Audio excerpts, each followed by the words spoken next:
जय मसीह भाई और बहनों, अगर आपको मेरा वीडियो पसंद है तो एक लाइक करके मुझे सपोर्ट करिए भाई लोग। और हाँ, चैनल को सब्सक्राइब करना बोले तो चलते हैं, वीडियो स्टार्ट करते हैं।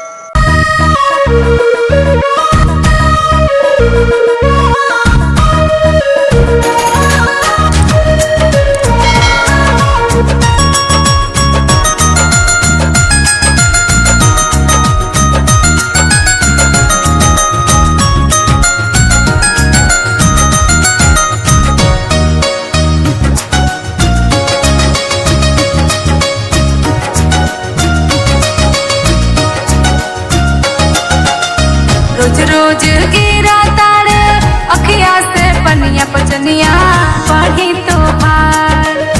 सुनी ना सब कर में हनमा प्रभु सुन तो हमार।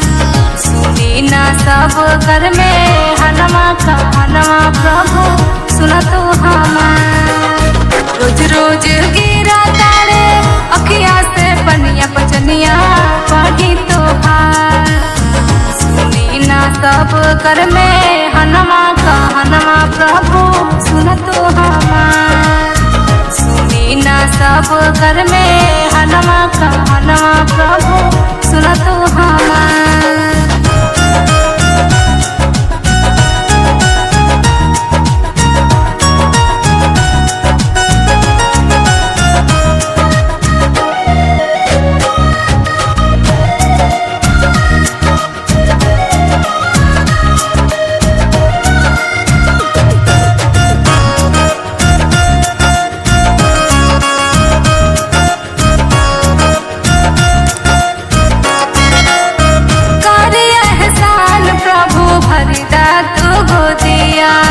छूट जाए कोयल सब कर हमरा से बतिया।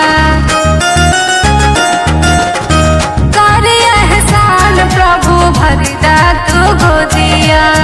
छूट जाए कोयल सब कर हमरा से बतिया। सुनी सुनी कनमा हमर गायल बाबा के प्रभु बाझिन के नाम। बोला ना हमरा के तनको बर्दाश्त मनमा होकेला उदास। बोला ना हमरा के तनको बर्दाश्त मनमा होकेला उदास। रोज रोज गिरा तारे अखिया से पनिया पचनिया पढ़ी तोहार। सुनी ना सब कर में हनमा प्रभु सुन तो हमार। सुनी ना सब कर में हनमा